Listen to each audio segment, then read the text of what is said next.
꼭 요것만은 해야 된다, 요것만은 알아야 된다, 그런 것 제가 조금 적어와 봤는데, 주식을 잘 알려면 꼭 필요한 것, 우리가 꼭 알아야 되는 것, 그게 뭐가 있을까요? 여러분들께서 의견 좀 주시겠어요? 의견. 그렇죠. 타트리님 맞아요. 손절 잘해야 돼요. 제가 오늘 말씀드릴 내용 중에도 손절이 있습니다. 그렇죠. 무거운 궁뎅이, 손절, 분할 매수, 분할. 그렇죠. KTW님 잘 하시네. 루루자미님 맞아요. 종목 선정 진짜 잘해야 돼요. 종목 선정. 손절도 잘해야 되고, 네, H님 수급 분석 맞아야 되고, 이성현님 내동매매 안 해야겠죠. 진짜 내동매매를 잘하면 안 되겠죠. 내동매매를 안 해야겠죠. 그러면 이제 여러분께 제가 오늘 그것들을 좀 말씀드리려고 해요. 주식을 잘하려면 꼭 필요한 게 뭐가 있을까? 비중관리, 그렇죠. 도로시님. 지금 여러분께서 정답을 다 알고 계세요. 근데 그게 쉬웠나요, 여러분? 네, 패트리치님 맞아요. 차트가 예뻐요. 정배열의 우상향 패턴이면 더 좋겠죠. 그렇죠. 현금을 보유량 유지하는 것. 테마주를 찾는 것은 글쎄요. 테마주는 잘 찾아도 되고 못 찾아도 되고. 네. 혼님도 사회생활 엄청 잘하시네. 행트리님 더 어렵게 어려워. 네. 여러분께서 방금 해주시는 말씀들이 대부분 다 맞는 말씀이에요. 주식을 잘하려면 꼭 필요한 게 여러 가지가 있겠지만 제가 오늘 말씀드리고 싶은 게 이런 게 있습니다. 일단 생활 속의 아이디어를 좀 찾아야 돼요. 생활 속의 아이디어를 통해서 이런 게 괜찮겠다 하는 것들. 어떤 분이 저평가 우량주 이런 것도 좋죠. 먼나무님 그것도 맞아요. 저평가 우량주를 찾으려면 공부를 많이 하셔야 되는데 투자자들이 그렇게 공부를 많이 하지 일반 개인 투자자가 공부를 많이 해서 저평가 우량주를 찾기는 하늘의 별 따기입니다. 여러분도 하실 수 있는 거는 주도주를 잘 찾으면 되는 거겠죠. 그쵸? 생활성 아이디어 찾기. 네, 생활성 아이디어 찾기. 전 세계적으로 레깅스가 유행을 하니까 어떤 분이 미국 주식 룰루레몬 사가지고 대박이 났대요. 레깅스를 엄청 많이 입으니까 그러면 레깅스 관련주를 사겠다라고 하신 거예요. 그런 것처럼 주식은요, 우리 생활과 밀접하게 떨어져 있지 않아요. 소액으로, 왜? 실력이 안 쌓여있는 상황에서 주식을 자꾸 하면 난리가 나요. 실력이 쌓여있는 상태에서 해야 되겠죠? 저는 처음에 주식을 할 때요, 실력이 늘지도 않은 상태에서 큰 돈으로 자꾸 매매해갖고, 물론 잘 벌었습니다. 저는 제 나름대로 분석도 했고 차트 분석도 하고 수급도 좀 체크하면서, 물론 처음에는 제로 매매로 시작했고요. 주변에 아는 형님이 야 이거 괜찮다더라 사봐라 해갖고 샀더니 오르고, 야 이거 괜찮다더라 사봐라 했더니 샀더니 또 오르고, 그래서 처음에는 제로 매매로 시작했어요. 저도 주식을. 근데 제로 매매는 한번 잘못 물리면 너무 피해가 크고 정신적인 데미지가 너무 상당하더라고요. 제가 분할매도도 할 줄 몰랐고, 무조건 제가 사면 오를 줄 알았고, 저도 여러분과 별반 다르지 않았습니다. 그런데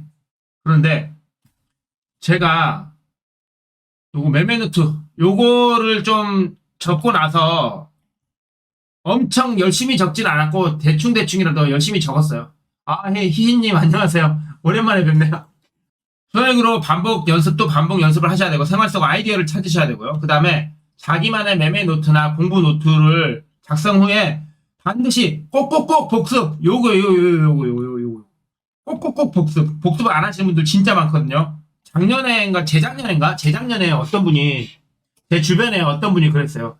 아니 재작년에 애들이 필라라는 브랜드 옷을 엄청 많이 입어서 나는 필라 홀딩스를 샀다 라고 했는데, 그리고 나서 진짜 얼마 안 있다가 필라 홀딩스가 20% 올라버리더라고요. 저도 깜짝 놀랐습니다. 그거 보면서. 그때 알았죠. 생활 속에, 우리 주식이 생활 속에 밀접하게 관련이 되어 있구나 라는 것을요. 에코프로, 그리고 2020년도 4월 달에 제가 LNF 요 두 종목들을 전기차가 앞으로 되게 많이 쓸 것 같다. 그래서 제가 2019년도 12월 달에는 에코프로라는 종목을 주변 사람들한테 추천했고, 2020년 4월 달에는 LNF라는 종목을 주변 사람들한테 추천했어요. 근데 그 두 주식 다 지금 난리 났죠. 나만의 매매 노트나 공부 노트를 작성해서 꼭 복습을 해야 되고요. 복습을 안 하면 자기한테 남지 않아요. 사람은 망각의 동물이라서 금방 까먹거든요. 그리고 멘탈 관리가 필요해요. 멘탈 관리. 이 종목이 주도주가 될 확률이 되게 높아. 근데 눌렸어. 그때 눌리니까 한 10% 15% 손해보고 던졌어. 근데 한 달 기다리니까 내가 판 기준보다 40% 50% 올라버렸어. 아니면 내가 손절친 때보다 60% 이상 올라버렸어. 이러면 멘탈 나가버리죠. 그럴 게 아니라 아 이번을 통해서 내가 배웠구나. 다음에는 내가 이러지 않아야겠다. 이런 식으로 멘탈 관리가 진짜 필요하고요. 패트리치님 맞았어요. 매우 중요한 수급 분석을 매일 할 줄 알아야 돼요. 근데 여러분은 하시기 힘들죠. 이 수급 분석. 요거는 여러분께서 진짜 공부를 많이 해야 알 수 있는 부분이라서 수급 분석은 쉽지 않아요. 기관이 샀다고 해서 무조건 좋은 게 아니거든요. 차트도 봐야 되고 수급도 봐야 되고 그 수급이 진짜 의미 있는 수급인지도 봐야 되고 한 달 중에 두 달 중에 6개월 중에 1년 중에 기관이 이 정도 샀으면 이게 어느 정도로 산 건지도 봐야 되고 저는 초보분들은 특히나 날마다 현금 비중 50% 유지하시라고 그렇게 말씀드리죠. 초보분들은 현금 보유를 날마다 50% 해두세요. 날마다. 그래야 기회가 왔을 때 돈을 법니다. 기회가 왔을 때. 현금은요, 날마다 들고 있으면 날마다 기회가 있다라는 거예요. 분할 매수도 할 줄 알고, 분할 매도도 할 줄 알고, 비중 관리도 해야 되고, 현금 보유도 해야 됩니다. 그리고 빠른 손절. 그 다음에 하나 멈추고 돌리는 자리에서 비중 15%에서 20% 추매를 추천드려요. 추매 추천드리죠. 그러면서 꼭 정해드리는 게 뭐예요? 바로 손절선이죠. 이런 것들이 생활화돼 있어야 주식을 잘할 수 있어요. 생활 속의 아이디어도 찾을 수 있어야 되고, 소액으로 반복 연습해야 되고, 나만의 매매 노트나 공부 노트를 작성 후에 반드시 꼭 복습을 해야 되고, 가장 중요하게 멘탈 관리를 해야 되고요. 멘탈 관리. 사람은 누구나 실수할 수 있습니다. 그 실수를 통해서 교훈을 얻어낼 수 있는 사람이 승리자가 되는 거죠. 그 다음에 매우 중요한 수급 분석을 통해서 그 다음에 종목 선정을 잘해야겠죠. 근데 종목 선정이 여러분들은 안 되시잖아요. 그러니까 그런 거를 저한테 도움을 받아가시고 제가 매일 오전 장중 라이브나 야간 라이브를 통해서 수급 들어온 종목들 매번 알려드리잖아요. 그리고 제가 매번 알려드린 종목들이 단기간에 슈팅이 나오는 이유가 수급이 들어왔기 때문이에요. 기관이 사기 때문에 돈 많은 외국인이 사기 때문에. 그 다음에 분할 매도 비중 관리 현금 보유를 잘 하셔야 되고요. 빠른 손절을 잘해야 돼요. 이렇게 최소한 요 7가지만 잘 지키셔도 주식을 하면서 여러분이 잘 하실 수 있어요.